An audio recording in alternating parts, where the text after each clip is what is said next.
The following program is rated T for teen for the use of tools and materials that can be harmful to unsupervised usage. Viewer discretion is advised. Hello everyone, Mr. Waugh here from Mr. Waugh Media, and yes, that is my actual name. Today we're going to do something a little bit different. This is not going to be your traditional episode. Instead, it's going to be a 2020 in reflection, I guess you could say.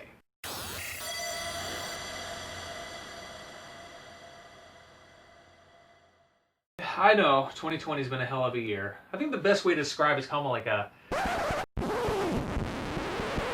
and then a pineapple. Yeah, that sounds about right. But I don't want to just put out a negative video, you know, there's plenty of those on the internet.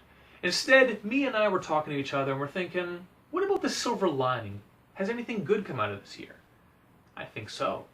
She and I have been able to be very creative. We've worked on this project together, this whole YouTube show. And I think that was one of the main things for us. It kept us going during the lockdown, and even now you can see this is like darker. It's not the HD camera. I'm using the low res on my own. Because Mia can't be here. We can't film together. And that's a real shame, but it is what it is. But you know what? There's a silver lining in it, because we have been doing some very interesting and very creative projects that has led to some very unique opportunities, which we'll talk about in a little bit. But first, I want Mia to sit down and talk about some things. So I'll let Mia talk about it. You know me, I got the gift of gab. I'm probably going to go on a rambling monologue, so take it away, Mia.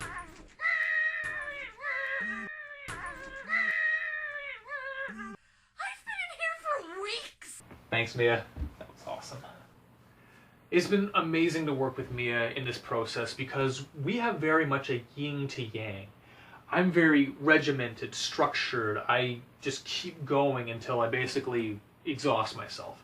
Whereas Mia comes at it with a more artistic and heart and just like more casual and laid back. And at first it was kind of clashing a little bit because she's a little bit more carefree, like, oh, we can film the rest of that next time. I'm like, no, we must finish tonight. And so she loosened me up quite a bit, knowing that we don't have to put an episode out every 2 weeks. In fact, she was telling customers that it was something that was really bothering me, that I was really hard on myself, that I feel like I'm letting you guys down. And customers were coming up and saying, like, no, calm down, dude. Like, these are amazing. We're just happy that you're putting something out. And I think I needed to hear that, because as an artist, I'm very hard on myself. And I think Mia, hanging around me, she started getting more structured. So before we started doing a shoot, she'd start doing some of the prep work. She'd do this or that. She'd have ideas written out. And so now our creative process is still very loose and very fluid, I guess you could say, but it is a little bit more structured now. So we've given each other a very much needed aspect that I think the other, I don't think necessarily lacked, but complement each other. So it's been wonderful working with me on this project, and I can't wait for the next year, especially with some of the stuff we got in the pipeline. You'll notice that we've gone a little bit more theatrical. We've had more jokes. We've had costumes with the Fallout video. Well, here's a little spoiler for you. We're doing more of that kind of stuff. You can expect the following: The Witcher, Star Wars, and more. So I can't wait to show you guys those. But the four main things for me this whole year, the silver lining, if you will, they would be the following. Number one, physical metamorphosis. I've always been a skinny guy, and over the last 10 years, I've really struggled with who I was as a person. I looked in the mirror and I hated myself. I don't say that lightly or like, oh, yeah, I hate myself. No, I legitimately hate myself. And that's not healthy. That's not a good outlook. But I was balding, I had glasses, I was getting a bit of a gut, but I was also a skinny guy. I hated myself. So since then, of course, I've shaved my head down. I got laser eye surgery, which I actually highly recommend. It was an amazing opportunity for me. Surgery's weird, it's very uncomfortable, but it's 20 seconds, so yeah. But the last aspect was physicality. So when I got laid off for 2 months at the beginning of this whole pandemic thing, I had nothing to do but paint and work out. I'm not going to go to the gym. I struggle with 20-pound weights. I felt embarrassed. I felt pathetic. So I figured I have 2 months. If nothing changes, nobody needs to know. But if I do change, they're going to notice. So I started with 20-pound weights. Felt pathetic, but suddenly I kept working and working, all the way up to 200 reps. Went out and got 30-pound weights. got up to 180 reps. Okay. 40-pound weights. I'm up to 150 now. And I'm probably in the best shape of my life. This is the before and the after. For me, I used to struggle lifting boxes at work. Some of the comic boxes that we get, they're anywhere from 40 to 50 pounds. I used to struggle to lift these things up. Now I can pick them up and I don't even notice. I've got more endurance. I'm stronger than I've ever been. So that's been number one for me. Physical metamorphosis. And I'm so proud of myself for having the tenacity, the iron will, and yes, a little bit of a darkness to it, pushing myself, because that's what I needed. Love wasn't working, so it was time to basically kick my own ass. Number two, music.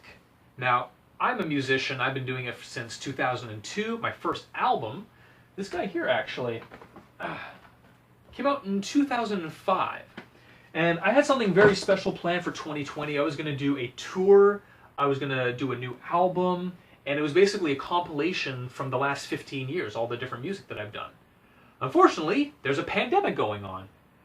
Technically, the album is almost finished. But because it's been so difficult to record, I've been going to the Jam Factory with Roger Mowat. Huge shout out to Roger. Thank you so much for helping with this project.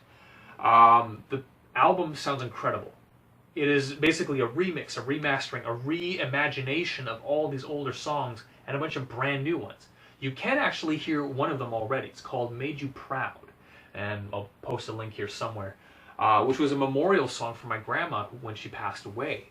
So that was the first official song on the album. So technically, there was a release in 2020, but there's still so many little moving parts that are going into this thing. So unfortunately, it's been delayed probably a month or more. But I'm very proud there is an album. So that's number two for this year. Number three, my back catalog and working in projects. Let's face it, if you're in the hobby, you probably have a closet of shame just like all of us. When I started this, I had a 4x6 table that was completely covered. A giant gaming table with nothing but models all over it. This is the table now. All right, everyone, here it is, the moment of truth, the pile of shame. This is the majority of the models that I've painted in 2020. This is not including commission projects, of course, because those are now in their new, warm, fuzzy homes, but this is everything from my collection. Let's have a little closer look here. We've got some classic Dark Elves from the fantasy universe. I bought these off my friend Caitlin. Shouts out to her for having this cool old school army that I cleaned up. Here we got some additional High Elf army units. My current army, I think, is about 2,500 points. So this boosts it, I think, to about 3,000 to 3,500, depending what game you're playing. And most of those were in trades or store-bought. Here I've got some Warcry warbands. We've got the Scions of the Flame, which are the new guys. We got the Cypher Lords, who you might remember from a previous episode, which was really well received.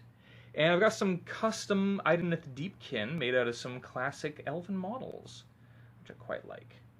We got some War Machine Cavalry here, which I just thought looked kind of cool. I could use those for Chaos. We've got these, they're come from a game called Besieged. It was from Cool Mini or Not. And I just painted them all as like sort of a rock golem kind of army. It was about $30 retail, so I was like, why not? That's a lot of models for 30 bucks. Got some gargoyles, also from the Warcry universe. I'm really particularly proud of the wings. I did a lot of little dry brushing tricks in there just to make them really pop out. And they're very vibrant and bright colors. And I absolutely hate fighting them. Here is the epic 40k army I bought off the homie Mo. Shouts out to him and the rest of the epic crew. It's about 3,000 points and some micro armored units. And it's supposed to be, I don't know how close I can get to this, it is a an Iron Warrior Legion. Next up we have the infamous Necrons. You probably saw the episode. This was a speed painting challenge of 2 days. And since then I've added a couple other elements there. You can see some heavy destroyers, a custom little spaceship in the background there, the spider, a couple of melee units. I've got some flayed ones I made out of Necron bits and Tyranids. And I made these ones sort of like Lich Guards out of Eldar bits, actually. zoom out here a little bit. So there it is in its entire glory. I think it's about 3,500 points at this point. Next up, we got the Thousand Suns in the corner there. This was another army in part that I bought off of Caitlin. I got most of the infantry off of her. And then you've got the tanks in the background. A lot of those are the old classic 2nd and 3rd edition Predators and Rhinos. A little bit of miscellaneous stuff here. I've got some more War Machine cavalry guys. They just look kind of cool. Got those off of Mass. We got some las cannons here. We got these flayed racks, which look really cool, and I use those as objective markers. And scooting over here, we've got this behemoth here. It's, I think, called the Abomination from Conquest Games, which I use as Slaneshian Defiler. Speaking of Slanesh, I don't really have a lot of them in my army, but I made this little 20-man block out of some Tyranid bits and some bright pink colors. Converted an Age of Sigmar guy over to be their captain. And quite like that.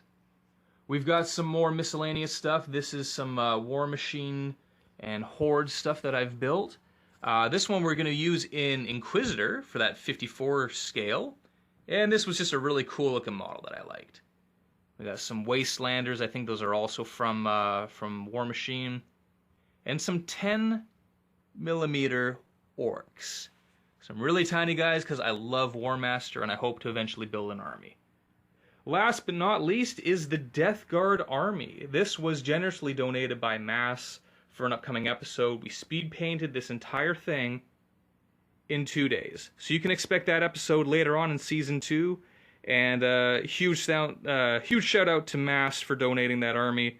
I really hope you like it, buddy. And with that said and done, this is everything. That's what's been keeping me up at night. This is 2020. I'm so proud of myself for having the iron will, the discipline to keep going at this. This was hard. Don't get me wrong. I am a workaholic. I'm a perfectionist. I'm an OCD sufferer, anxiety and all that. Seeing the table physically gave me anxiety and it was causing migraines. That's how bad it was getting. So I had no choice but to either throw everything out, and the penny pincher in me cannot do something like that. So I had to at least sell them, or finish it. So I made a promise to myself, either everything's going to be sold by the end of the year, or I'm going to finish it. And I did. So I'm very proud of myself to have that. And that's on top of all the commission work that I've had, right? That's not just me working on my own project. This is clients coming in and, hey, I need this done. I need this army, da da da da. So I was doing that on top of my workload. So, yeah, I'm going into 2021 with a clean table for the first time in 10 years. That's been number 3. And finally, number 4, something I've already touched on, this YouTube channel. This started off almost as a joke. You know, we have people coming in and they ask us, well, how do you build this? How do you paint that? And I'd be like, well, da-da-da-da-da. And then, thanks, okay. Someone else would come in. How do I paint the exact same thing? Well, okay, it's da-da-da-da-da. All right, cool. Another person would come in and say, well, how do I paint the exact same thing? Da-da-da-da-da-da-da-da. No, I'm kidding. You guys are amazing, and we, of course, love helping you guys out. It's a lot of fun to see these creative projects. But we came up with this sort of like joke of like, we'll just get a little YouTube video and we'll be like, here, just watch this and just give it to the people. And so we sat down, we were like, well, why don't we actually do that? So Mia and I, we shot 4 episodes, the first 4 episodes.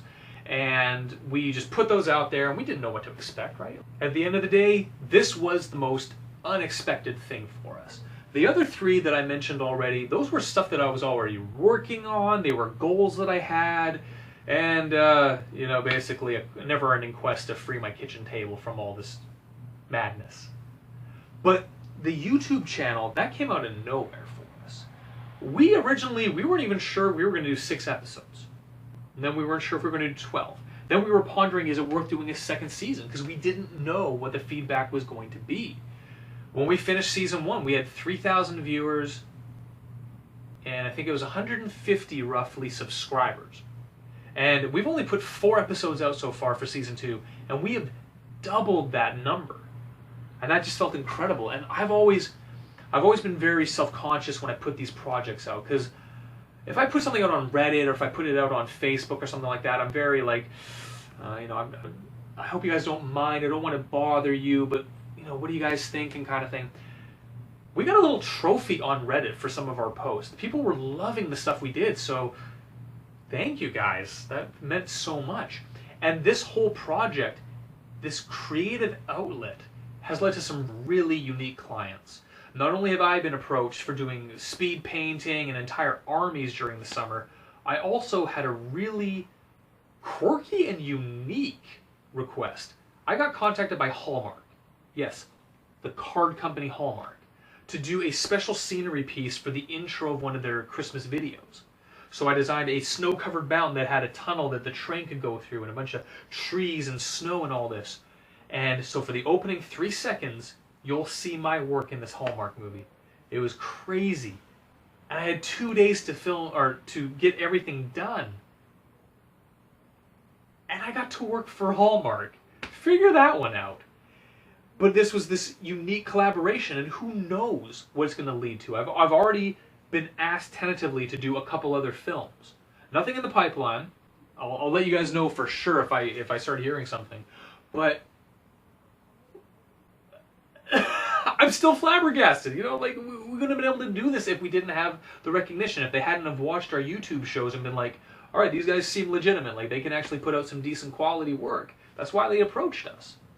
So, again, looking forward, I'm excited, and I really want to thank all of you guys for liking, sharing, subscribing. Again, we're a quarter of the way to monetizing this thing. It feels incredible. But we also have had some very generous donations. We've had guys like Mass, who's helped film. He's given us our time and energy to film Fallout with us, and he's going to be in an upcoming Witcher as well, so stick around for that. We've had guys like Nathan, a buddy of mine, who dropped off $200 worth of paints, which I've been using in these videos. Now, mind you, he did also ask for a commission project, so he might have been just buttering me up, but either way, it was a nice gesture. We've had guys like Rocky and Roger, who gave us a gift card so we can go and buy more supplies. I think Rocky was the dog, I can't remember. But thank you, R&R. You guys are awesome. Bring Rocky to the store. We miss him. We've had Taylor. She dropped off a bunch of plants from aquarium sets so we can do a jungle episode. So it's little things like that. People are buying our scenery and our models at Imperial Hobbies. If you check out the front glass in the till, all of our stuff is there. So that's been awesome. People have been coming in and looking at it. Some people are buying it. So that's incredible. You're buying our stuff. It's so cool. But I think I've rambled long enough. Number 4, this YouTube channel. All the success, all the roller coaster of filming. 10 hours an episode, thousands of views. We couldn't have done it without you guys. So thank you so much. We love you so much. And hopefully, knock on wood, 2021 is a lot better than the dumpster fire that we're leaving. Mr. Waugh, signing off. I guess I'll